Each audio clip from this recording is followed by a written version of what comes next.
Власта предводена од Зоран Заев е подготвена да прифати се што ќе им се побара од Бугарија, па дури и декларацијата која значи негирање на се што е македонско, вели првиот човек на ВМРО ДПМН Христијан Мицкоски во интервју дадено за Охрид 1. За Заев, кој самиот јавно кажа дека денеска е во Софија на средби со тамошните челници за да помоли за решение, Мицкоски е дециден дека премиерот продава се во преговорите, оти нема што да им понуди на граѓаните.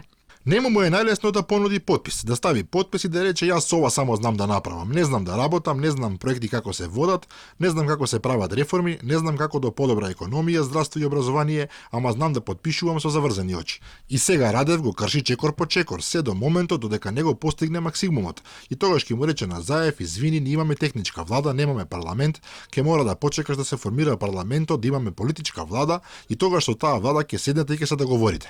Кога ќе дојде таа влада, ќе рече еве јас ве донесов до тука, од тука натаму преземете го вие и завршете. И додека Заев на бугарска територија ја крои судбината на Македонија, опозицијата преку нова платформа насочена кон сите граѓани без никаква подоба ќе враќа довербата кај народот, со фокус на подигнување на економијата, отварањето на нови работни места, странски но и домашни инвестиции, квалитетно образование, но и безбедно здравство.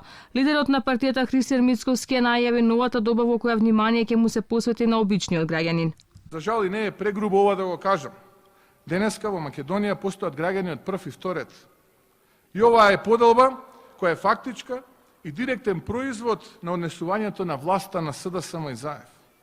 Граѓани од прв и од втор ред е ситуацијата во која половина милион луѓе живеат со едва и 150 денари на ден, а политичарите од власта и ним блиски одат на скапи летувања и зимувања.